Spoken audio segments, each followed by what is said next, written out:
Good afternoon, preppers. Welcome to Goshen Prepping. Fear, paranoia. It seems to be all over. It's everywhere in our society, on the news, on YouTube, and it's incredibly difficult to disseminate, to try to figure out what is real and what's not, because we really are living in the age of misinformation and disinformation. Are you having a hard time with this kind of thing as well? And you would think that actually even going to YouTube or Rumble would actually send you away from mainstream media, which we know flat out are blatant liars, okay? Going to these smaller venues like YouTube and Rumble would actually help out, but it's there as well. And when we see all kinds of things in the news, like for example, the Chinese balloon, it's very easy to jump on a bandwagon or jump on a side and say, look, this is a problem.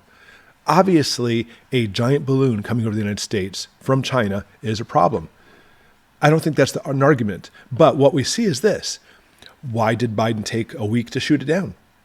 Okay, what was that balloon up to? Was it more than just spying? Because they actually said they found explosives on it in case they needed to self-detonate. They actually found data from all over the world for spying. And if it is just spying, I'll be honest with you, like satellites, it's not that big of a deal except for they let it go into the continental United States. Okay, I think most of us would probably agree that part is fact. Probably. Pretty close to it.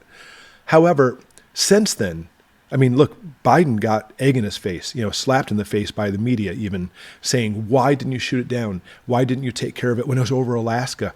Why wasn't it taken care of in Canada or Montana? Why did you let it cross the United States? And if you're asking me, my opinion, by the way, because I think Biden is in cahoots with Chinese. I really do. I think he actually has their interest in mind. I think Biden has socialism in mind. But I will tell you, that's not necessarily the view of this video specifically or the purpose of this video. Because since that balloon went over and since we shot it down harmlessly in the oceans off of what? Was it North or South Carolina? We've seen nothing but more balloons. Well, unidentified objects they're calling them now. They're not even saying they're balloons. There was one over Alaska that was supposedly shot down. There was one over Canada, supposedly, that we had an F-22 that shot it down. We actually had some kind of blip over Montana again. And now, not only that, but I've actually got news, which I don't know if it has anything to do with these balloons or not, that they actually shut off a huge area over Lake Michigan and shut off airspace, just like Montana. So what's going on? Are all these things real? Are they not real? Is it propaganda? I would actually say yes. I think it's a bunch of garbage because Biden got egg in his face. That personally, this is me talking without evidence, I think they're simply just making it look like, oh, look, we're taking care of you Americans, and we just shot down another balloon in Alaska and another one in Canada, which probably, in my opinion, nothing there. Maybe there is, maybe there isn't.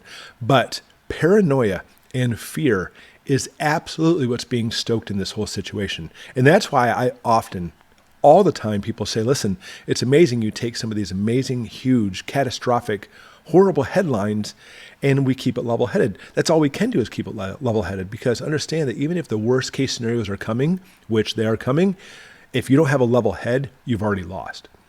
So trying to figure out and disseminate and break down all the things you see in the news, all news, MSM, YouTube, Rumble, it doesn't matter.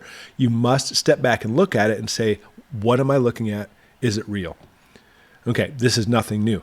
And you have to understand that this purpose of paranoia is part of their agenda. Let's go ahead and take a look at this article.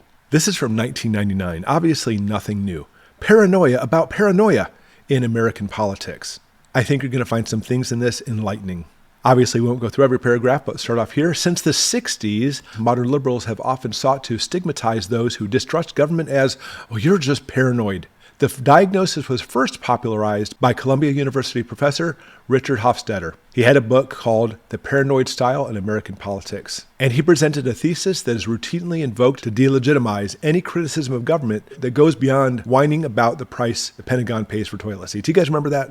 It has been the perfect formula to dismiss and deride those who wish to limit government power and expand the sphere of individual liberty, which is, in my opinion, the majority of the followers here on Goshen Prepping. He encouraged people ever since to equate aversion to government intervention with pathology. He said if you go against the government, you have a disease. He had no such aversion. He was a former member of the Communist Party. My fundamental reason for joining is that I don't like capitalism and want to get rid of it. I am tired of talking. His book quickly became sanctified by the academic and political establishment. What interests me here is the possibility of using political rhetoric to get at political pathology. And, in his view, distrust of the government was among the worst pathological pathologies imaginable. You hear that? We are sick, those of us who do not trust the government. His opinion of the opponents of big government, he calls pseudo-conservatives, was unmistakable. Pseudo-conservatism is among those things a disorder in relation to authority, characterized by an inability to find other modes for human relationship than those of more or less complete domination or submission. The pseudo-conservative is a man who, in the name of upholding traditional American values and institutions and defending them against, well, more or less fictitious dangers, consciously or unconsciously, aims at their abolition. And here's what it comes to. He believed that since the threat of government power is fictitious, it's not real, everyone who fears government is, by definition, mentally ill. And this describes us as well. The pseudo-conservative, according to Hofstadter, believes himself to be living in a world in which he is spied upon, plotted against, betrayed, and very likely destined for total ruin. He feels that his liberties have been arbitrarily and outrageously invaded. That kind of nails modern day times, doesn't it? Also, the IRS has been carrying out the Ideological Organizations Audit Project to harass and destroy conservative organizations, both nonprofit and otherwise. And that nails it right there. I consider myself conservative. I'm not sure about you.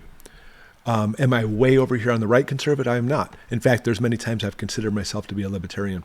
However, there are times where I sit down with liberals, just on this side of the aisle liberals, and a lot of the things they say make sense, but you know what? We can actually discuss. But liberalism is not here anymore. It's way over here.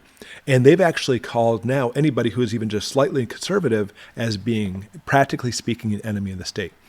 So when we see things happening, like balloons floating across the United States, sure, we look at it as being an invasion. Biden looks at it as in, well, just maybe an inconvenience. But when we start seeing all these things popping up that we can't prove, we start thinking, at Goshen Prepping anyway, and I'm sure you're there too, as being, maybe there's something going on here that the government is doing because we don't trust the government. But you have to understand, and here's what it comes down to, and here's the dangerous part of this whole thought. The thought is correct, by the way. We should look at the government, by the way, as something we should not completely trust. I believe, personally, the founding fathers of the United States had that same thought. The whole point of the American Revolution, by the way, was to get to the point where we actually can be self-regulated by the people. We the people is what it's about. And when we start seeing things like mysterious balloons now popping up all over the United States and Canada, there's actually no evidence for actually finding them. I think it's that same distrust in government that basically is going across, and they're pushing nothing less than paranoia. They want the paranoia because they want people's civil liberties. They want our freedoms to be gone. Basically, it's their old trick they always do of saying, government, I don't want to be invaded. Please help me. And go ahead and start shooting all these things down, even though those things may not exist. I know this video is kind of out there. But when we actually look at the civil liberties of America and basically what the United States stands for, those fundamental principles are what's under attack. And even though many won't think about some kind of mysterious balloons being shut down in Canada and us basically being conservative on this side, being connected, but it's the exact same monster. That same monster that wants to make it look like, oh, we're shooting down balloons because we're going to be invaded, are the same ones who call us the mentally ill ones. It's very difficult. All right, anyway, I want some input from you as well on this because, again, this video, it's kind of out there. It's one of those unique videos where hopefully my objective is to get you thinking about this and start understanding, and here's the important part, intelligence comes into play.